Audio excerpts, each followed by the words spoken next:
Giridion.uz saytida ro'yxatdan o'tib, undan foydalanishni ko'rib chiqamiz. Demak, bizda ekranda ikkita oyna bor.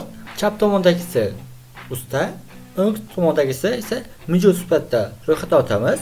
Demak, biz Giridion.uz saytiga kirib oldik. Ikkita brauzerdan. Bu yerdan bepul boshlash tugmasini bosamiz. Ikkalasidan ham. Bosganimizdan keyin bizga bu yerda 3 ta qadam bor. Birinchi qadamda avatar rasmimizni qo'yamiz va undan keyin profil rasmini qo'yish ixtiyoriy. Ism familiyamizni yozamiz, bu yerga emailimizni yozamiz. Bu yerga esa o'zimiz haqimizda bio yozamiz. Bunga ham xuddi shunday yozamiz. Yozganimizdan keyin keyingi tugmani bosamiz va bu ismga Ali Valiyev deb yozib qo'yaman. Bioga esa men ustaman deb yozib qo'yaman. Bu yerga esa Eshmat Toshmatov deb yozib qo'yaman. Toshmatov. Bu yerga esa men mijozman deb yozib qo'yaman. Albatta bu ushbu bioni sifatli qilib to'ldirishingizni tavsiya qilaman va ushbu emailga mavjud emailni kiritishingiz kerak, chunki emailga kod boradi, o'shani kodni kiritish uchun.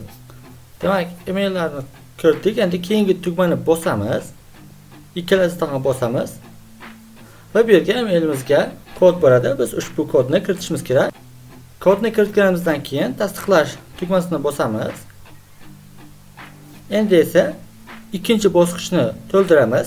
Demak, bizda chap tomondagisi usta edi. Shuning uchun sohangiz bormi degan savolga ha deymiz, chunki ustada sohasi bo'ladi. Ha'ni bosamiz.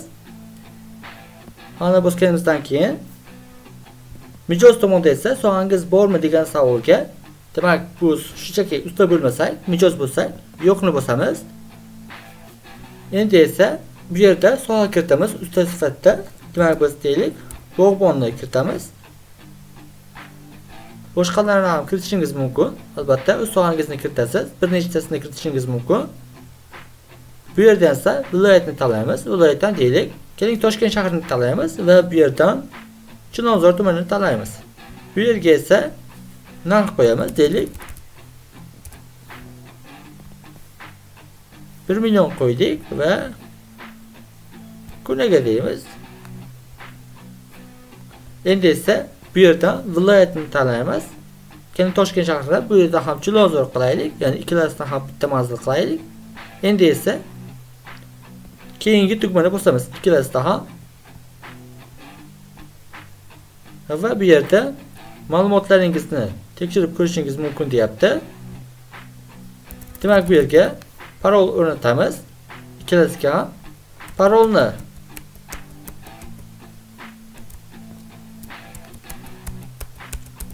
oddiy parol o'rnatib turaman men, chunki bu test uchun qilingan profil bo'lganligi uchun.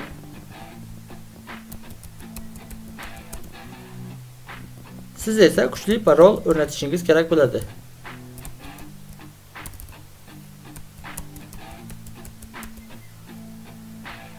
Demak, bu yerdan ro'yxatdan o'tish tugmasini bosamiz. Ikkalasida ham demak parol o'rnatdik. Endi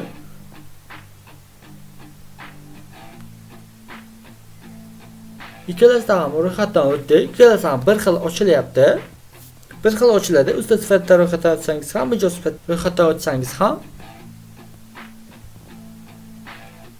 Shunchaki ushbu tahrirlashni bosib, bu yerdan so'ngiz bormi joydan ha yo'q qilib, usta mijoz yoki mijoz usta sifatida ro'yxatdan o'tib qolishi mumkin bo'ladi. Demak, biz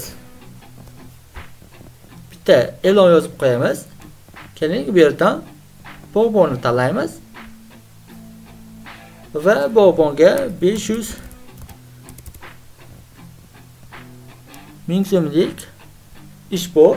Ya'ni bu yerdagi budjetni, narxni yozish ixtiyoriy, yozmasangiz ham bo'ladi. Bu yerda esa ishni batafsil tushuntirishingiz kerak bo'ladi. Bu yerga matn kiritamiz va bu yerda ish haqida batafsil tushuntirish bo'lishi kerak. Va undan keyin bu yerda 5 ta majburiy rasm yuklashimiz kerak bo'ladi. Demak, rasm yuklandi. Endi esa ushbu usta qidirish degan tugmani bosamiz. va bu yuborilmoqda. Demak, e'lonimiz o'zimizdan ham chiqdi va ustaga ham bordi, ya'ni bog'bonga bordi. Endi esa bog'bon, ya'ni usta ariza berish tugmasini bosadi agar ish ma'qul kelsa va bu yerdan bu ariza berish pullik, donalik yoki oylik. Agar oylik paketni sotib olsa, ushbu ariza berish 30 kunga bemalol 100 mingga xohlagancha ariza berish mumkin. Yoki donalik arizada bitta ariza narxi 5 ming so'm bo'ladi va biz hozir shunchaki test uchun donalik arizani olamiz. Demak, biz bu yerdan klik 5 ming so'm tugmasini bosamiz.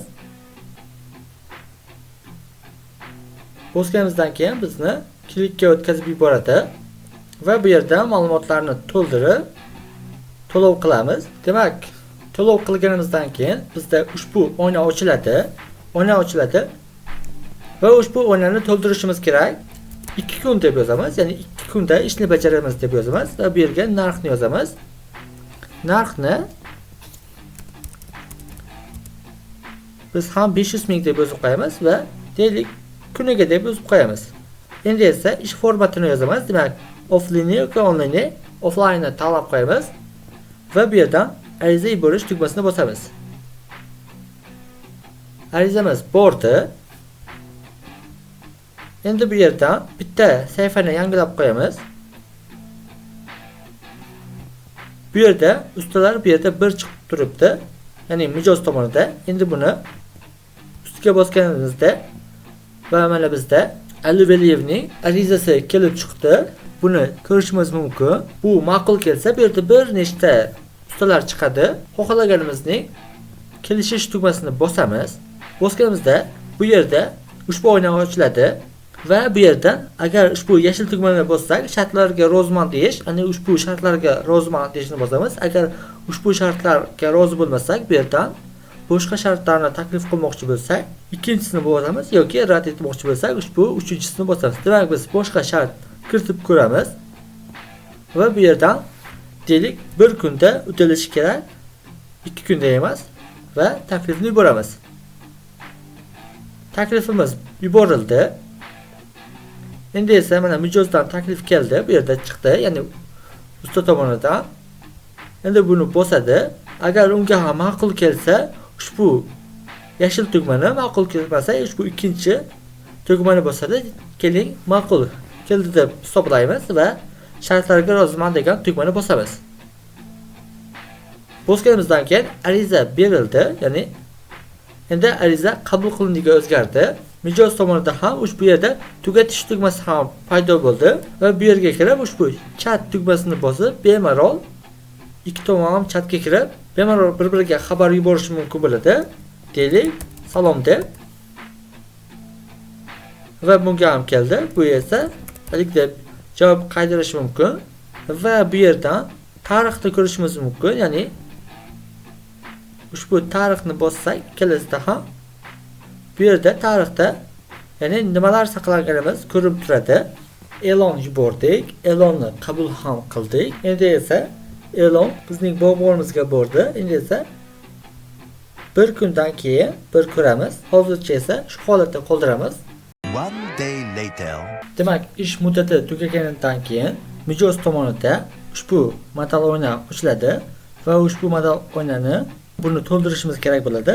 Bu yerda e'lon ko'rishimiz mumkin, ya'ni ish muddati tugadi va ustaga baho bering degan ma'noda bu yerda yulduzchalar orqali baho berishimiz va izoh yozishimiz ham mumkin bo'ladi. 5 yulduzcha qo'yamiz va bu yerga bu bog'bon juda zo'r deb yozib qo'yamiz.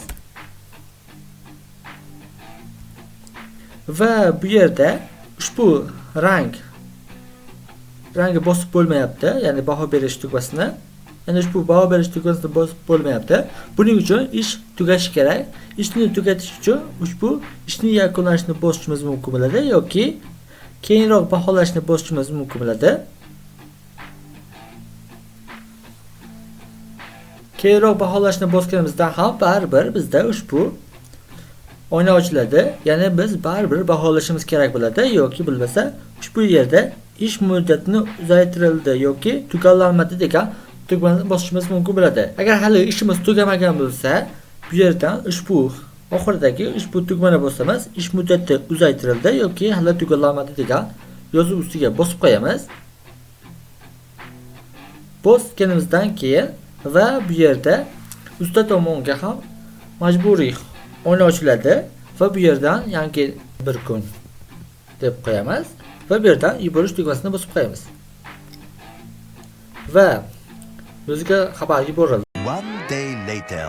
Demak, yana bir kun o'tkazib yubordik. Endi esa baho beramiz. Endi haqiqatan ishni tugatamiz.